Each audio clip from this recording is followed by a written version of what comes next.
Much of what we've been able to achieve through the Candid Frame has been a result of your kindness and support. You have been a regular listener, and you've helped to spread the word. And it was through your generous contributions that we were able to create the Candid Frame app and make it available to everyone for free. You can continue to support the work we do here by contributing as little as $2 a month to our Patreon campaign.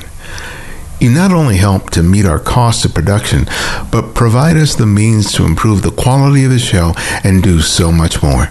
Contribute today by visiting patreon.com/The Candid Frame.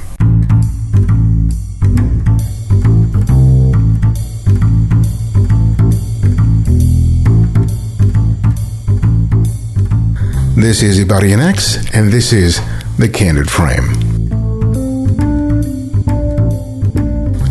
If there is a fantasy that those of us who have worked in a cubicle share, it's the dream of traveling around the world, from country to country, making photographs.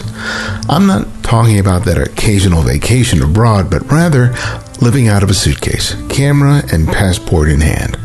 For many, the idea remains a wonderful daydream, but for a few, it's a lifestyle.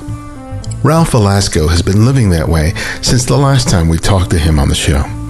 He's been leading photo tours for over a decade, creating cultural experiences for the people who attend them. But when he decided to give up his apartment, he started a new part of his journey as a traveler, a photographer, and a business person.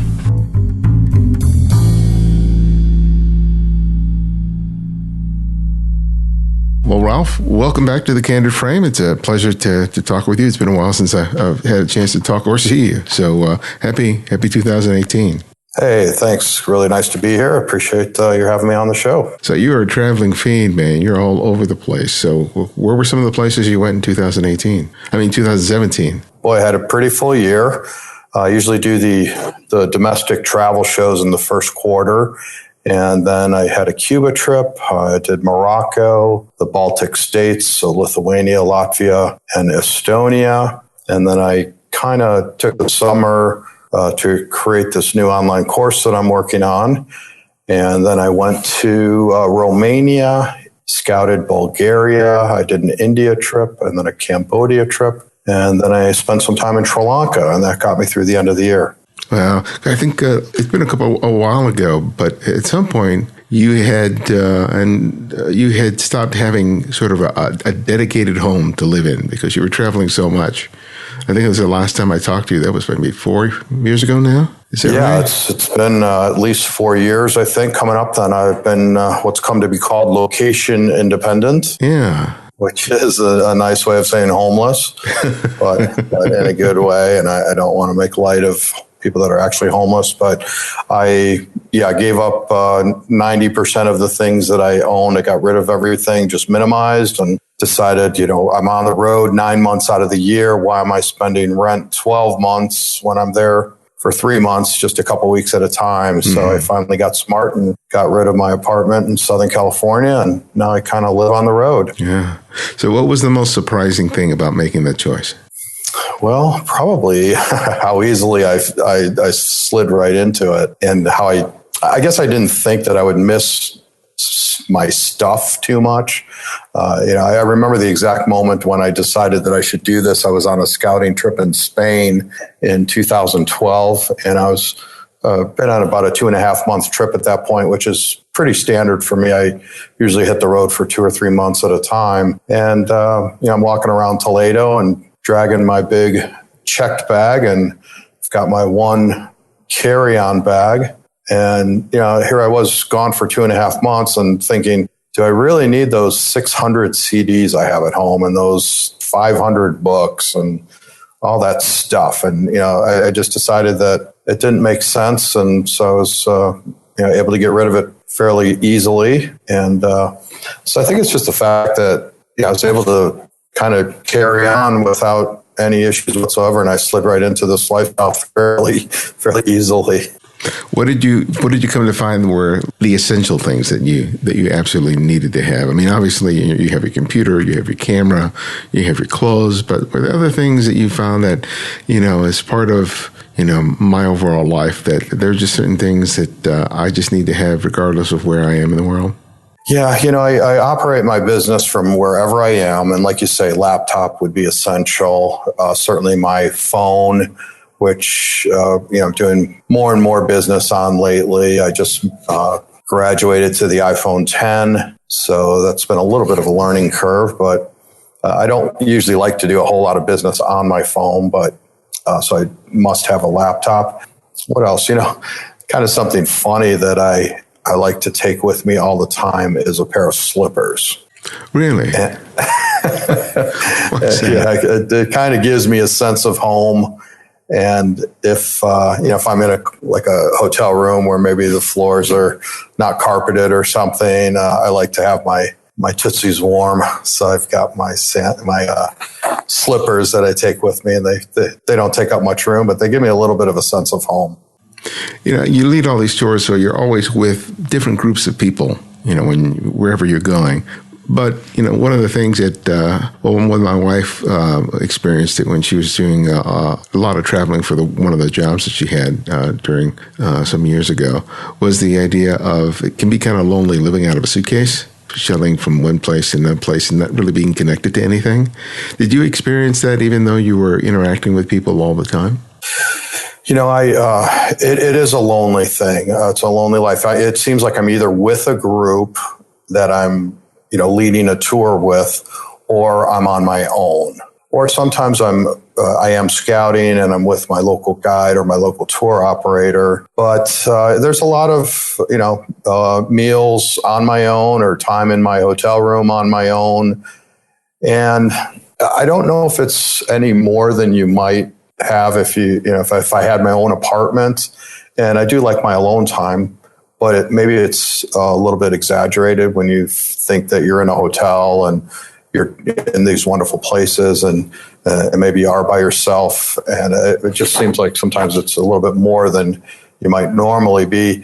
I'm a fairly outgoing, it's fairly easy to meet people on the road, but I do like my alone time as well. So how many tours did you do last year? I think I did 8 or 9 organized trips with groups, and then probably 2 or 3 scouting trips. So has that been pretty much consistent over the last 4 or 5 years since you decided to, not have it a permanent place? Did you? How have you sort of tried to balance out the number of times that you're on the road and traveling with the groups as opposed to just having time that you can just dedicate to, managing the business and helping create those opportunities? Well, I'm probably on the road even more now that I've gone location independent because I felt obligated to go back to my apartment in between trips when it made sense, because I'm always trying to be very efficient with how I schedule my trips. So I might do India, Cambodia, and Vietnam, which are all in the same region, over a 2-month period. So those trips would be back to back. And those trips are typically 2 weeks long. And in between, I might have 5 to 7 days to allow me to get to the next destination, kind of settle in, break down from the previous trip, do my expenses, things like that, take all my notes where I'm, seeing what we did right, what we could have done differently, gets feedback from our clients, and then build up to the next trip. And so, if anything, I'm probably traveling more now. I'm sure that a lot of people take the tours, think of your lifestyle and think about how wonderful it is, right? It's like, oh, you're so lucky to be doing this all the time. But, how many years have you been doing this now? It'll be 10 years full time in September. Okay. So, for people who've never done this but have the fantasy of doing it, what kind of person does it take to be able to do that, especially, living locationally independent the way you are? Well, I'm single. I don't have any family, children. I've never been married. So it's much easier for someone like myself than someone who's married, has children, has established family that they need to consider. I don't have to consider that. So if you're someone that's going to bring your spouse or family on the road, I suppose you could do it. But, people think that I'm on vacation 9 months out of the year, that I'm traveling internationally. And although I'm in some of the most incredible destinations in the world, I'm certainly working. My office is the world, and so I'm extremely lucky about that. But, I think it's the rare person that's able to travel 100% of the time, or even about 75% of the time that I do. So it just depends on what your obligations are and your affinity for travel. And, you've got all the positive parts of travel that go along with it. But then, of course, there are the negative parts, too, that are sort of multiplied with, planes, trains, automobiles, waiting in lines, running around airports and things like that. So you've been doing it for 10 years. So how has traveling changed for the better, and, what things have been made more difficult? Well, over the last 10 years, social media has come a long way. I mean, I think Facebook was founded in 2005 and really didn't start hitting in maybe 2007, 8. So it's been about as long as I've been traveling full time that we've had social media. So that helps with keeping up with people, with being able to advertise my trips, being able to talk about them, share images, and keep in touch with my following while on the road. But there's also, hundreds of thousands of apps that have come out that make travel easier, finding things to do, being able to check in online. Every airline, hotel, et cetera, has their own apps for doing these things, making that easier. So, being able to check maps from your cell phone when you're on the road. The other thing, if I could make a recommendation, this is not a sponsor or anything, but I use T-Mobile for my cell phone service. Mm-hmm. And they've got a great international plan that allows me to almost feel like I'm domestic in the States with regards to making calls, texting, being able to surf the web, and it's very, very reasonable. Cost of my plan actually went down when I went to this much more robust. I had moved from AT&T to T-Mobile, and the cost had gone way down, and now I can use my phone in almost every country that I travel to as if I were domestic, and it doesn't cost me anything extra, which is huge. I always encounter those issues when we travel abroad. Mm-hmm. I'm always concerned in terms of the phone bill and how to negotiate that, and the internet. I mean, we're so reliant on those things, especially when we're away from home, to be able to check in, like the hotel, check out what's happening with the flight, find out what's happening at home.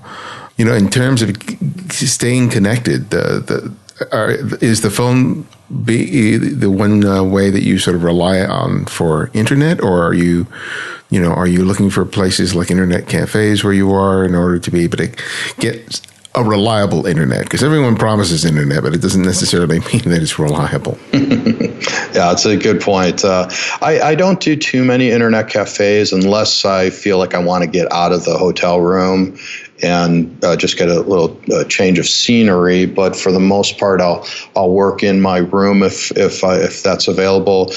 Otherwise, when I'm moving around and I do have service, which is probably 80-90% of the time, I can do some things on my phone.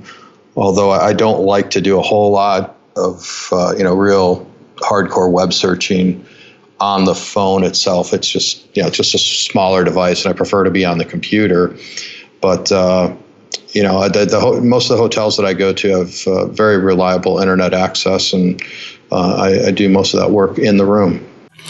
One of the places that you were taking tours to when I first talked with you was to Cuba, and a lot of stuff has changed. During the Obama administration, it was opened up, and now under the Trump administration, there have been some restrictions put on it. But nevertheless, during that time period, there has been an explosion of interest and travel by U.S. citizens to Cuba. How did all of that sort of change your experience and what you were doing with your tours? Yeah, I've been doing trips to Cuba now since 2010, and I will be leading another trip this March, and that will be my 17th group trip to Cuba. So I've been there quite a few times. I used to go up to 4 times a year.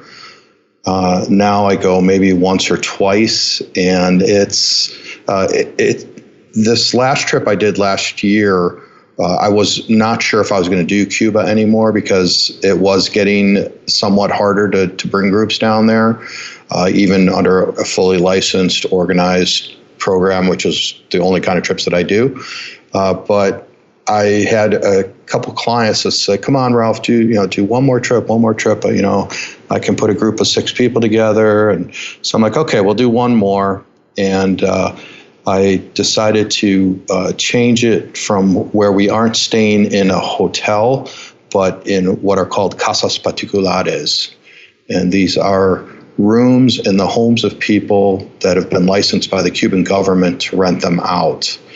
And we even went one step further where we have got a 3-bedroom apartment, which takes up the whole floor of one of the high-rise apartment buildings there. And we take 2 or 3 floors, depending on how many people are on our trip. And it's 3 bedrooms. Each has their own individual bathroom. Then there's a common living room, kitchen, and each floor has its own maid that makes breakfast for everyone that morning. And so that is something that I was finding that the hotels were getting worse and worse, not better and better. And the real high-end hotels were getting blocked up years in advance by the big boys, the big companies that can, guarantee rooms and put down big deposits. And so that was one reason I didn't want to lead any more trips, because the hotels were getting worse and it was harder to get into them anyway. So now that we found this alternative with the Casas Particulares, which is a great experience, and the one that we're using is a fantastic location. Plus, I've got a really great guide. And now you could always fly down with a charter flight. I've flown direct from LAX to Havana. Mostly we go through Miami, though. The group meets in Miami, and then we fly together. And those were always with charter flights and on American Airlines equipment with American Airlines crew, but they were charters. So you couldn't go to the American Airlines website and check in and change your seat or, get a confirmation or anything. So that was a part of it that was a big hassle. And now that we can do that, plus they've opened up a new part of the airport down there to fly into. So it's not as chaotic with all these groups coming into this one small terminal. So these are things that are getting better down there. And so I'm much more open to continuing to do trips there as opposed to I was going to, kind of sit it out and see what happens. But other than, people being able to travel down there individually, which Obama opened up for people, I can still bring groups down there under a licensed program. Was the experience with the Cuban people made different because of this, all the waves of people that were coming in there now? Did you find that the dynamic changed in terms of you and the people that you took there as relationships with the people there? I think the locals have always been. They say that the Cubans are the most pro-American people in Latin America. And I agree with that. They're very, very open to. They love to meet Americans. They love to meet our groups, and we're not always all U.S. citizens that go down. Sometimes they have other people from other countries, but the people have always been very open.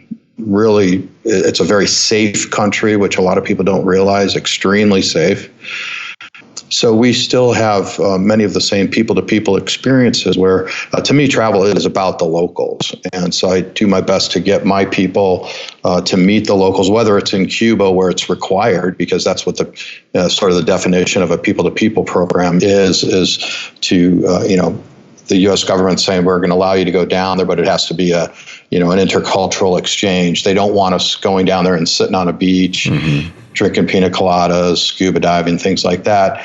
They want these to be, and our itineraries have to be pre-approved by the U.S. Department of Treasury. So they want to make sure there's not too much free time that you're actually going down there to fulfill this people-to-people program, itinerary.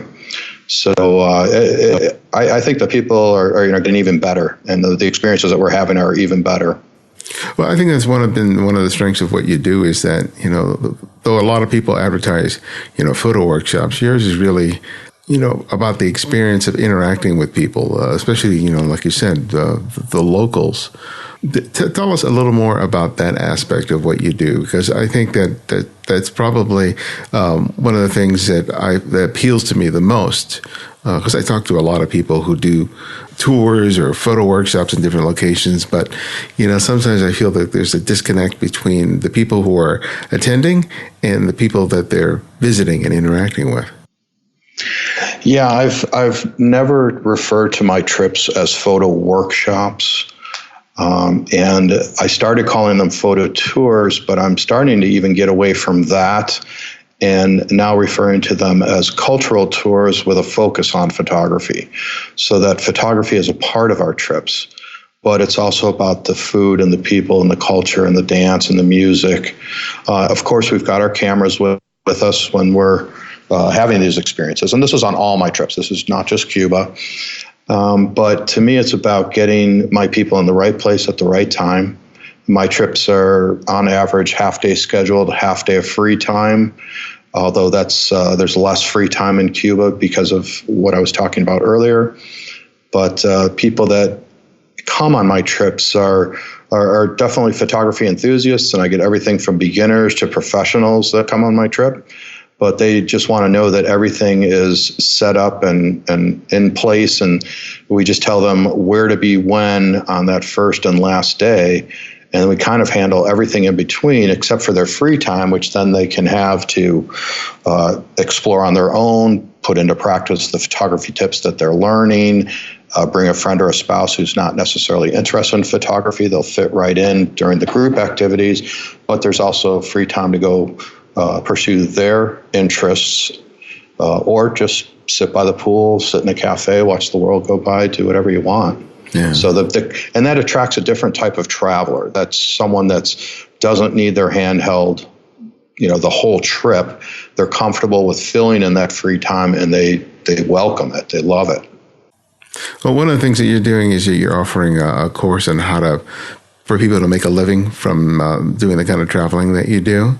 And I want you to talk a little bit about that. But before you do, one of the questions I want to have for you is that many of the locations that you go to where you conduct these tours are locations where you've gone to several times over. But when you're considering a new location, what are some of the considerations that you have to do, and what are the steps you have to take in order to research and prepare to be able to conduct a tour in a new city, in a new country? Yeah, and that's the part that people, I don't think, understand the amount of work that goes into the trip before they even show up that first time. And so I will scout every destination in advance by myself with the local guide or tour operator in the destination. I'll probably do 2 or 3 times the amount of activities and experiences and maybe even stay at more hotels than we would normally stay at. So if I'm in a location for 4 days, I might try 2 different hotels just to see which one works better for the group.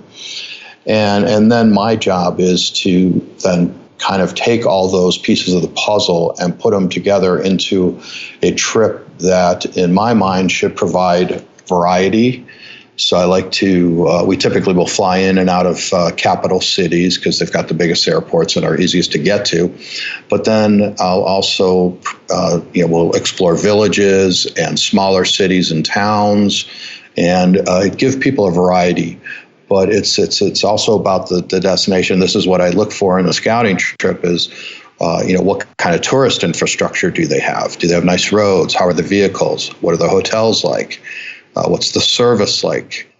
Do people speak English enough to be able to work with my guests? Sometimes that can be an issue.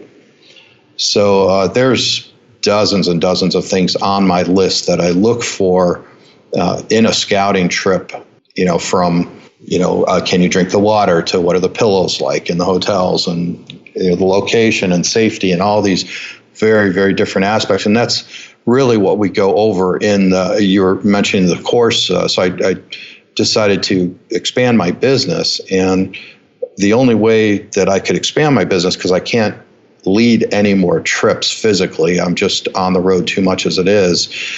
So one way that I can expand my business, I thought, was to create a free webinar and online course series. And at first, I thought, of course, well, what do I know? I know how to do travel photography, so let me create one based around that. Well, those are kind of a dime a dozen now. There's so many different online resources for learning photography, any type of photography. And so I was sitting across the table from my mother, who's a very wise woman, and she said, "You know what? You're looking for the horse you're riding on." and I think that's such a great expression, but obviously it just means that the answer's right there and you don't even know it. And so what she was referring to is, if there's anything I know how to do, it's how to organize and lead tours. And I'm often asked, how can I do what you do? It looks like you're living the dream, which I am, but there's so much more to it than people realize. And so I've put together an online course that walks people step by step through how they can organize and lead their own special interest tours. And it's not just photography tours. It can be any kind of special interest. So it could be yoga, food, travel writing, bicycling, wellness, whatever it might be. I think when people start looking at what's involved, they start thinking, well, I'm a chef. I'd love to bring a group to Tuscany to do a foodie tour for a couple of weeks. Mm-hmm. They start looking at all the logistics that are involved, and I think they give up pretty quickly. And I'll tell you this, I wish this course was around when I started out, because it would have saved me hundreds of hours and tens of thousands of dollars in mistakes that I made that now people can get around, because I've made them and I'm telling them, how they can do this themselves. My wife would have benefited from this, from a trip that we took to Italy some years back, where we came along with about 12 or 15 people. It was crazy. She just said, "We're going, and anybody want to come?" And usually a lot of people say that they want to come, and that's where it ends. Mm-hmm. But a bunch of people came on board, and we rented a villa that had several houses on the property, and it was great fun. But for my wife, it was pretty exhausting, because logistically, all of that stuff fell on her shoulders. Sure. And, it's one thing to go out for yourself. It's another thing when you're having to plan and sort of set the stage for a bunch of other people, whether it's 3 or 4 or whether it's 12 or 15. Absolutely. And one of the keys to what I do is working with a local tour operator in the destination.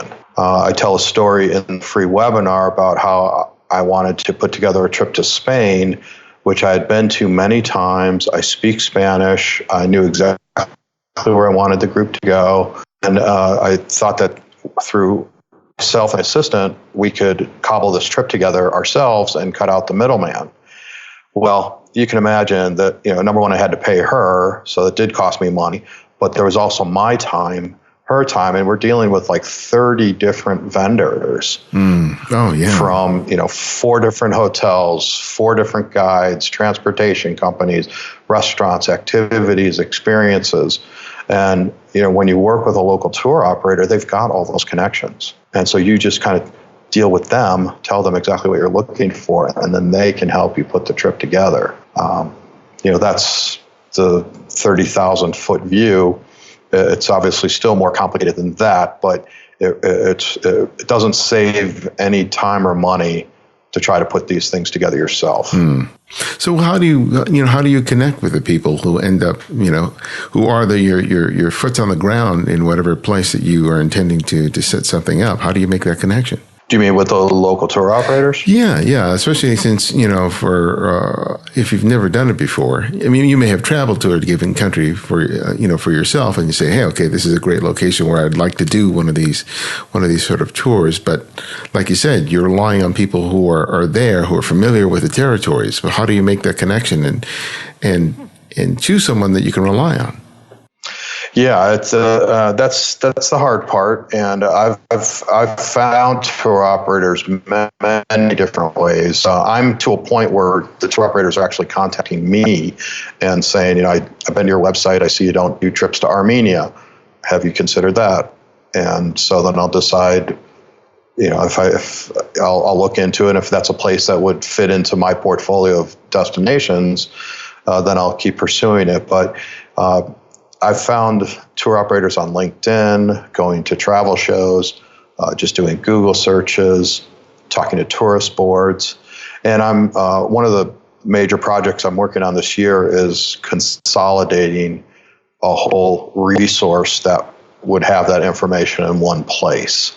So we're working on accumulating that right now, and that would be an additional resource that we would provide people that take the course.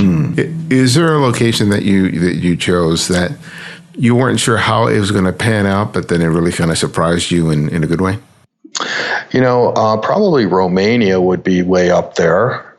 This was one of those situations where the tour operator approached us to say, would you like to come here and scout and see if you can bring some groups back?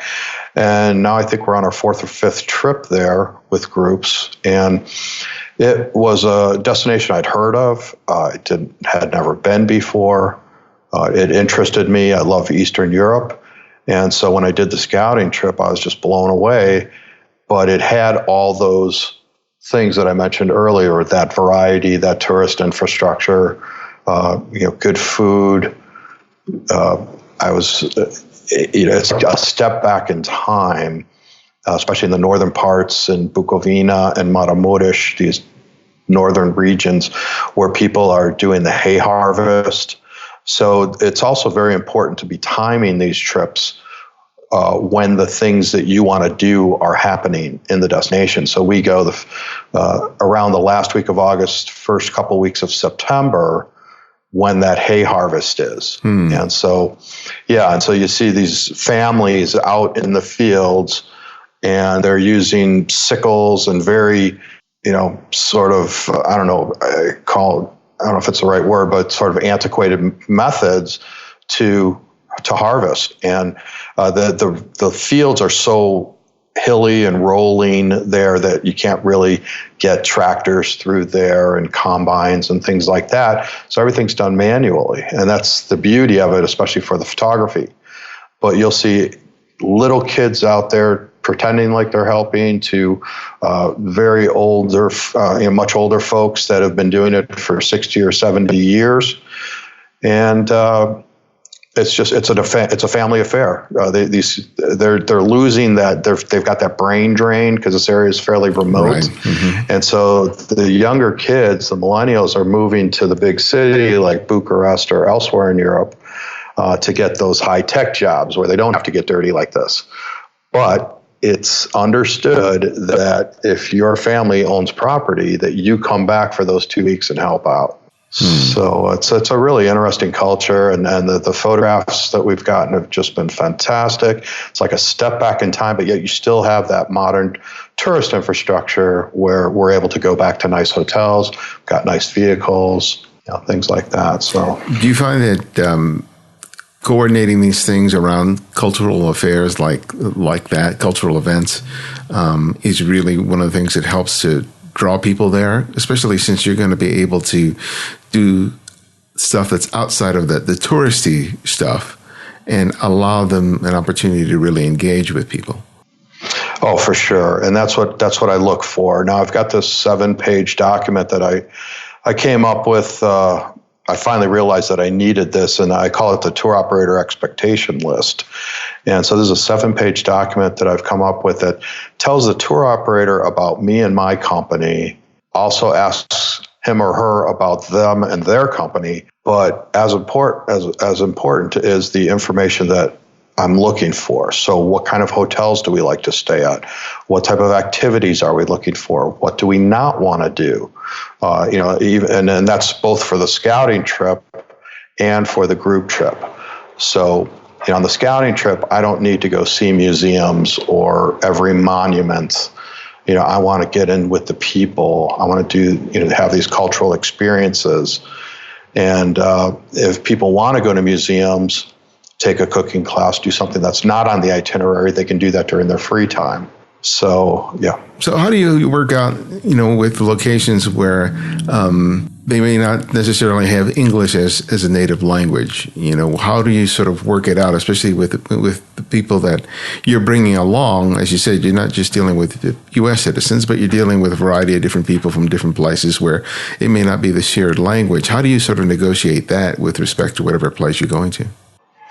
Yeah, and almost every location I go to, English is not the first language. So we always have that local guide with us who can interpret, teach us about the cultural aspects, the do's and don'ts, mannerisms, things about the food. So, and translate for us. And so there's always a local guide. And I think more and more places, although in that remote part of Romania, when we go and pull over and see a group of people working in a field, chances are they probably don't speak any English. But our local guide is that that translator for us and can help us get in there, and we can ask him questions to ask them, and they will often ask him questions about us, and that's just how we communicate, and it works out great.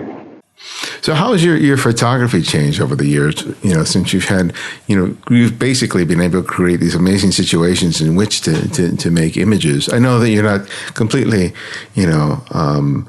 dedicating all your time to your photography, but I can't help but feel that having these opportunities has really helped to change the way you shoot. Yeah, for sure. And I think, I have an iPhone app that I created called My Shot Lists for Travel. And I think the first time I was on your show, we talked about it because it had just come out, and it's still out there. And so I'm a big proponent of working from a shot list in order to bring back a variety of images.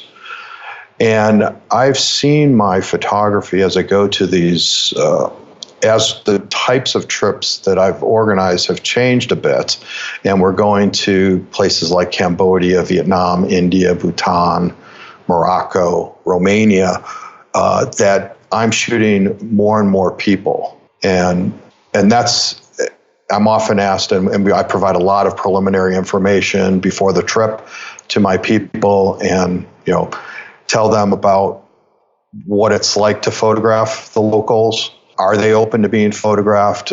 Do they expect some sort of a tip? Things like that. And it's a very cultural thing. So in Cuba, the people are very open to being photographed, but they expect to be tipped. Morocco, it's really kind of a mixed bag. I've gotten some great shots there in certain cities, and other ones the people are very against being photographed.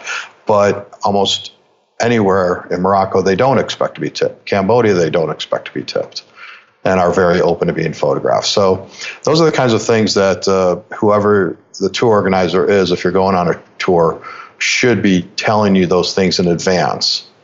And that's the information that I'll get during the scouting trip, also from my tour operator and guides. So they help us to understand that, because obviously we want to be good citizens of the world.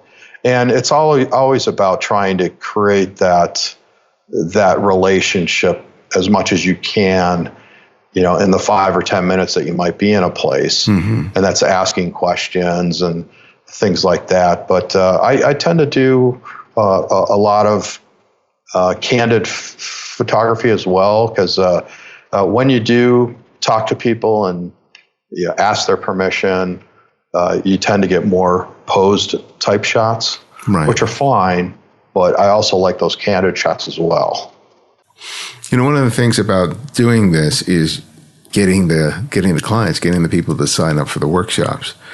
Now you have people who have done trips with you multiple times, so I'm sure that you get a lot of return business. But for people who are going to be starting this, what are some of the ways that you teach to be able to get interest in those people doing this on their own? Right. Yeah, and it starts out slowly. Right now, last time I tried to calculate, we had over 42% of our clients repeat. So more than 4 out of 10 people on every trip will have traveled with me before. And so, and they're bringing friends and family on more trips. So that percentage is kind of creeping up. But I don't want it to get to 100%, obviously, because then my business isn't growing. Mm-hmm. And I'm not getting in front of new people. But I'd mentioned earlier how social media has changed quite a bit. So when I started out 10 years ago, I don't think there were Facebook ads. I don't know what Google was doing at the time, but I mean, it's much easier, and I say that with air quotes, to market today because we're all able to develop some sort of a following, whether it's our friends on Facebook or if you've got a company page where you can get likes and be able to market to those people. But that's the beauty of the internet and social media, is being able to go viral, being able to get testimonials, have a nice website. And so it takes a while, but it's about getting in front of the people that you think would be attracted to your kind of trip. And the beauty of what I teach in the tour organizer training course is that you can create whatever kind of trip you want to lead. Mm-hmm. That's the beauty of this. You get to be very creative, and sometimes people want to create a trip to a very popular location because they know it's popular. Well, that probably means that there's a lot of competition, and it may not be the place that you're in love with. So I say create trips to places that you're in love with and that you're going to be passionate about sharing with your followers, and you're going to attract like-minded people to your trip. And and if you've got that enthusiasm about the destination, it's going to come across to your people. Is there a destination that you haven't done yet that brings that to mind for you? Well, there's quite a few on my list that. So I mentioned Armenia, so I'm planning to scout Armenia this year. I scouted Bulgaria last year. Portugal, I haven't done a formal scouting trip, but I'm working on Portugal, Japan. So I want to get down to Argentina, Uruguay, and Chile, put together a group there. Colombia, lots of new destinations. Cool. So you have a webinar that you're going to have at the end of the month. Tell us about that. Yeah, so if people go to tourorganizertraining.com/free-webinar, and I'm sure you'll put a link in the show notes, they can sign up for a free webinar that, as of when this show is supposed to air, will be January 31st at 8 p.m. Central Time in the U.S. And we'll be doing them about every 2 to 4 weeks. So if you miss that one, you can certainly get on to future ones. But go there, again, tourorganizertraining.com/free-webinar, and you can register for the January 31st at 8 p.m. Central. And this is about an hour and 15, and just telling people a big overview of what it's like to organize and lead tours. And then they can decide if they are interested in taking the online course, which is made up of 7 modules, which are based on the 7 steps that I've come up with regards to organizing a tour. And then there's 25 plus video lessons. Plus, I give people the spreadsheets that I use for pricing, my expense reports, all the forms that I use, to all different resources that people can use, all the stuff that I've had to create over the past 10 or 12 years to run my business is included in this course. And so it's like a tour company in a package. And so the cost of the course is $997, which I realize is not a little amount of money, but man, if I could have spent $1,000 to start this business 10, 12 years ago, I would be miles and miles ahead of where I am. It's the best $1,000 that anyone could ever spend if they want to do what I'm doing. That's cool. And they will save so much time and so much money. I am so confident that that's the best money they could ever spend if they're interested in doing this. And what are some of the tours that you're going to be conducting this year for people who might be interested in traveling with you? Yeah, so this year I've got another Cuba trip coming up in March. I've got just one room left on that. And I've got a Morocco trip that's almost full. I've got a Spain trip in May. And then I'm taking June and July back in the States, although I may be speaking in Europe in July. But then August is my Copper Canyon, Mexico trip. And for those folks who haven't heard of it or don't know too much about, Copper Canyon is bigger and deeper than the Grand Canyon. And it has one of the great train rides of the world right through it. It's the only passenger train in all of Mexico. And you've got the Tarahumara Indians, which is a very interesting culture. Many of them live in caves and cliff overhangs till this day. And so that about 4 or 5 years ago, I did a 35-day assignment to shoot the travel images for a cookbook on the regional cuisine of Mexico. And we went to something like 40 different locations throughout the country and stayed at 15 different hotels and had 15 different intra-Mexico flights. So we were all over the country in 35 days. And the one place I said I want to bring a group back to was Copper Canyon. It's a very safe part of Mexico in the state of Chihuahua. And it's an incredible experience that's just 2-3 hour flight south of us. So it's like another world. And then just briefly, I've got Romania, India, and then Vietnam at the end of the year. Wow. A lot of passport stamps. Yeah, for sure. I've gone through one already. Just in the 5 years, I filled it up after putting in an additional 52 pages. Oh, my God. So I had to. So now you can actually get those pages put in to your new passport, so you don't have to pay for that, because I think it was $80 to get those pages. Oh, man, yeah. And so now I've got kind of a squeaky clean passport. Can't wait to fill it up again. Well, my last question that I ask each guest is I ask them to recommend another photographer for our listeners to discover and explore, and it can be anyone, someone you've long admired or someone you've recently discovered. So who would that one photographer be and why? Oh, boy. Carl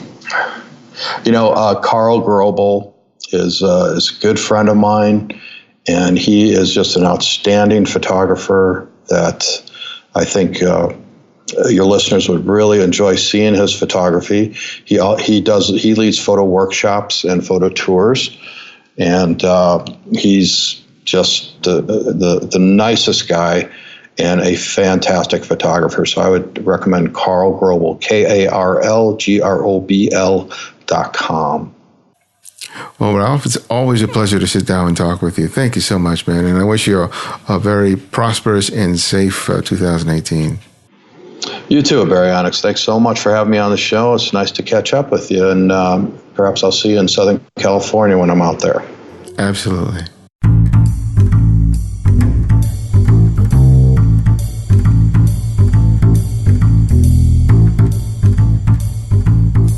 Thanks to Ralph for joining us this week. Find out more about Ralph and his work by visiting PhotoEnrichment.com. And you can show your support of The Candid Frame by writing a review in the iTunes Store. As people search for podcasts to listen to, these reviews can lead people to listen to us for the very first time, and that can make all the difference. So if you haven't already, please take the time to write a review today. Thanks to K.O. Sweeber and David Furman for their 5-star reviews. Much appreciated. You can also support the show by making a monthly contribution to Patreon.